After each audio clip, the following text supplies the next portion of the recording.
नमस्कार दोस्तों, मैं हूं रोशन और आप देख रहे हैं प्रिपेयर फॉर नौकरी ऑफिशियल यूट्यूब चैनल। दोस्तों, अगर आपका टारगेट आरआरबी एनटीपीसी सीबीटी 2 है और ग्रुप डी है तो आप सही जगह वीडियो देख रहे हैं। आपको चैनल को सब्सक्राइब करके पहले बेल आइकन को प्रेस कर लेना है और देखिए वीडियो को ध्यान से देखना है और अपना नोट बुक में जो है इसको नोट डाउन भी करना है, क्योंकि ये 8वां लेक्चर है। इससे पहले के लेक्चर आप देखना चाहते हैं तो प्लेलिस्ट का लिंक डिस्क्रिप्शन में मिल जाएगा और पीडीएफ आपको चाहिए तो उसका भी लिंक डिस्क्रिप्शन में है टेलीग्राम का, यहाँ पर आपको पीडीएफ मिल जाएगी। तो चलिए शुरू करते हैं वीडियो को। तो देखिए 111 नंबर क्वेश्चन है कि which of the following nation by the part of the axis power in the world war 2। तो एक्सिस पावर का पार्ट था यहाँ पर जर्मनी, इसका करेक्ट आंसर होगा।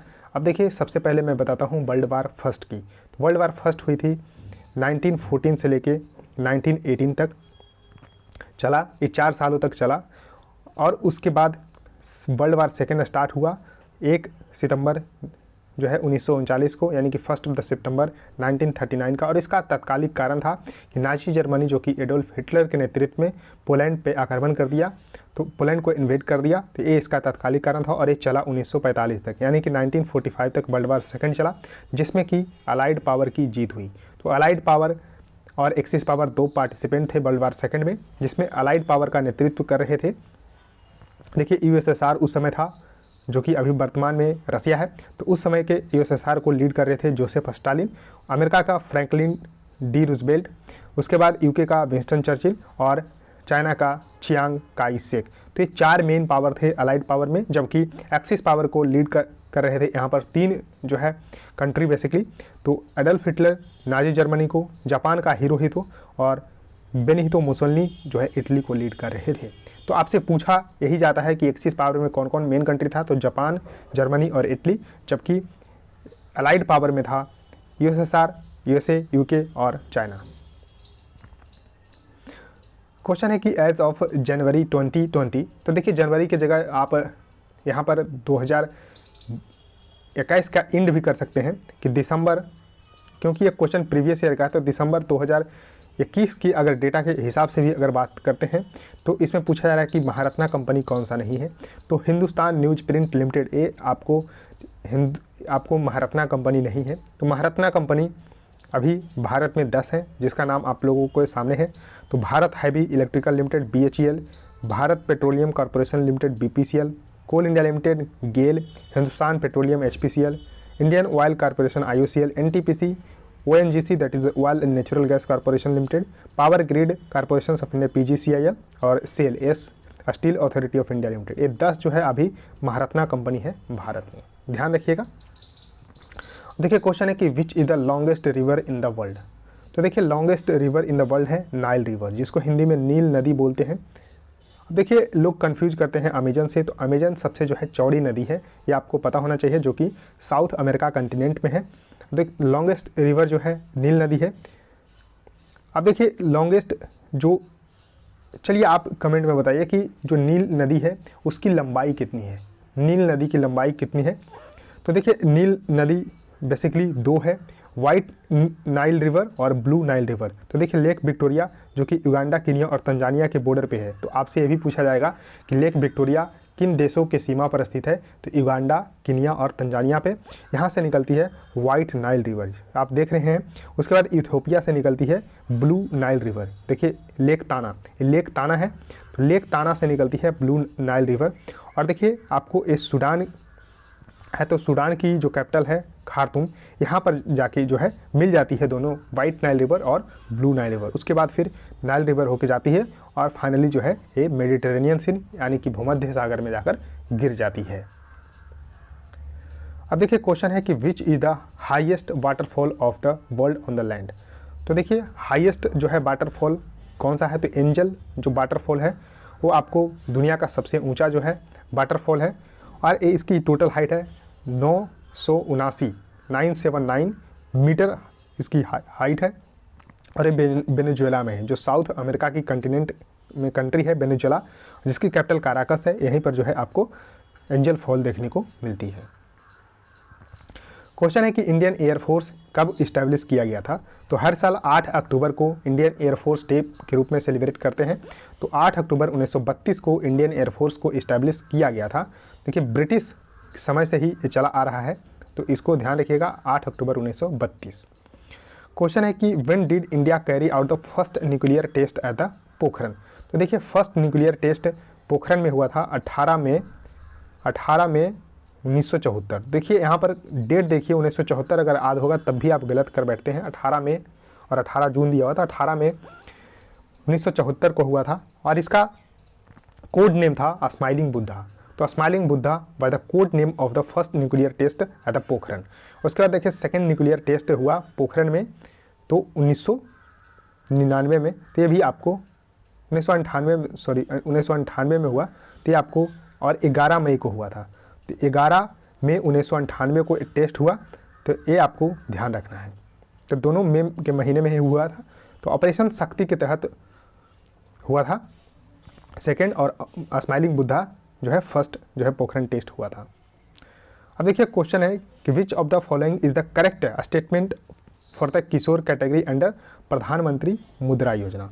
तो देखिए प्रधानमंत्री मुद्रा योजना के बारे में आपको मैं बताता हूँ, उसके बाद देखिए। तो प्रधानमंत्री मुद्रा योजना जिसको शॉर्ट में PMMY बोलते हैं, तो एक स्कीम है जो कि प्राइम मिनिस्टर नरेंद्र मोदी के द्वारा 8 अप्रैल 2015 को लॉन्च किया गया था। कब लॉन्च किया गया? तो 8 अप्रैल 2015 को लॉन्च किया गया और इसमें लोन प्रोवाइड किया जाता है 10 लाख रुपये तक के non corporate non farm small micro enterprises को। क्या है? तो लोन प्रोवाइड करने के लिए 10 लाख तक के, किसके लिए? तो नॉन कॉर्पोरेट सेक्टर के लिए, उसके बाद नॉन फॉर्म स्मॉल और माइक्रो इंटरप्राइजेस के लिए, जिसके तहत 3 कैटेगरी जो है बांटी गई है, शिशु, किशोर और तरुण। शिशु, किशोर और तरुण। अगर शिशु के अंतर्गत जो है आप लोग इंटरप्राइजेस है तो इसमें 50,000 रुपये तक के लोन मिलता है, और किशोर है तो 50,000 से लेकर 5 लाख तक के, और तरुण के तहत लेते हैं लाभ तो 5 लाख से 10 लाख तक के लोन आपको मिलेगा। तो देखिए यहाँ पर किशोर पूछा गया था, तो 50,000 से लेकर 5 लाख तक के लोन जो है प्रोवाइड किया जाता है फॉर द स्मॉल बिजनेस। अब देखिए क्वेश्चन है कि which among the following is the tallest tree species in the world. तो देखिए tallest tree species in the world है रेडवुड। इसकी अप्रॉक्सीमेट हाइट होती है 115 मीटर, 115 मीटर होती है, और ये अमेरिका की तरफ जो है मिलती है रेडवुड ट्री। तो ये ध्यान रखिएगा, जो कि टॉलेस्ट ट्री स्पीसीज है वर्ल्ड में। क्वेश्चन है कि which article of the constitution of India provide the universal adult suffrage. Universal adult suffrage का मतलब आपको पता होना चाहिए। तो देखिए इंडिया में यूनिवर्सल एडल्ट सफरेज को अपनाया गया है कि इसमें 18 साल जब किसी की आयु हो जाती है तो उसको मत देने का अधिकार हो जाता है, यानी कि वोट देने का अधिकार हो जाता है। तो इसको बोलते हैं यूनिवर्सल एडल्ट सफरेज। चाहे वो किसी भी जाति, किसी भी धर्म का हो, 18 साल अगर आयु है, चाहे वो मेल हो चाहे फीमेल हो, तो जो है वोट देने का अधिकार हो जाता है। तो यूनिवर्सल एडल्ट सफरेज को अपनाया गया है भारतीय संविधान में अंडर आर्टिकल 326 यानी कि अनुच्छेद 326 के तहत जो है अपनाया गया है। देखिए क्वेश्चन है कि बैटल ऑफ हाइडेस्पीच जो है किसके किसके बीच में लड़ा गया और इसमें जीता कौन। तो अलेक्जेंडर यानी कि सिकंदर ने बैटल ऑफ हाइडेस्पीच जीता। और देखिए बैटल ऑफ हाइडेस्पीच को झेलम या बितस्ता के युद्ध के नाम से भी जानते हैं, यानी कि बैटल ऑफ झेलम या बितस्ता, तो ये भी ध्यान रखना है। और 326 ईस्वी में लड़ा गया था झेलम नदी पर, तो इसको ध्यान रखिएगा। तो देखिए किसके किसके बीच लड़ा गया था, तो सिकंदर और जो पंजाब के किंग थे पोरस, उनके बीच में लड़ा गया था। तो सिकंदर यहाँ पर विजयी हुआ था। तो देखिए झेलम नदी के तट पे हुआ था पंजाब रीजन में, तो ये आपको ध्यान रखना है। अब देखिए क्वेश्चन है कि which article of the Indian constitution से the state shall take a step to separate the judiciary from the executive in the public service of the state. तो देखिए अगर आपको थोड़ा सा भी अगर हिंट अगर पता होगा तो यहाँ पर देखिए स्टेट के बारे में बताया गया कि state shall take a step. तो यहाँ पर आपको directive principle of state policy के ही तहत है ये आर्टिकल। तो directive principle of state policy कहाँ से कहाँ तक है, तो भाग 4 में है। भाग 4 यानी कि पार्ट 4 में 36 से 51 आर्टिकल तक। तो इसी में देखिए 50 आर्टिकल है। तो स्टेट का यहाँ पर बोला गया है कि वो जुडिशरी को एग्जीक्यूटिव से अलग करें for the public service of the state. तो 50 आर्टिकल में ऐसा बताया गया है, अनुच्छेद 50 में जिक्र है। अब देखिए क्वेश्चन है कि national skill development mission was launched by the prime minister of India. तो देखिए नेशनल स्किल डेवलपमेंट मिशन को 2015 में लॉन्च किया गया था प्राइम मिनिस्टर नरेंद्र मोदी के द्वारा। तो 2015 इसका जो है करेक्ट आंसर होगा। अब देखिए क्वेश्चन है कि इंटोमोफिली पॉलिनेशन अकर्स मिलता। तो देखिए इंटोमोफिली जो पॉलिनेशंस है वो आपको इंसेक्ट के द्वारा जो है किया जाता है, तो with the help of insect. उसका क्वेश्चन है कि the compound of the metal found in nature. तो देखिए मेटल के कंपाउंड जो कि नेचर में पाए जाते हैं उसको मिनरल्स बोलते हैं, तो मिनरल्स इसका करेक्ट आंसर हो जाएगा। क्वेश्चन है कि हु हैज़ बिल्ट द हवा महल। तो देखिए हवा महल बहुत ही खूबसूरत है जो कि जयपुर में स्थित है और इसको बिल्ड किया था महाराजा सवाई प्रताप सिंह। महाराजा सवाई प्रताप सिंह ने 1799 ईस्वी में इसका स्ट्रक्चर जो है बिल्ड करवाया था, जो कि ग्रैंड सन है महाराजा सवाई जय सिंह। तो सवाई जय सिंह के जो ग्रैंड सन है महाराजा सवाई प्रताप सिंह, इन्होंने ही बिल्ड करवाया था।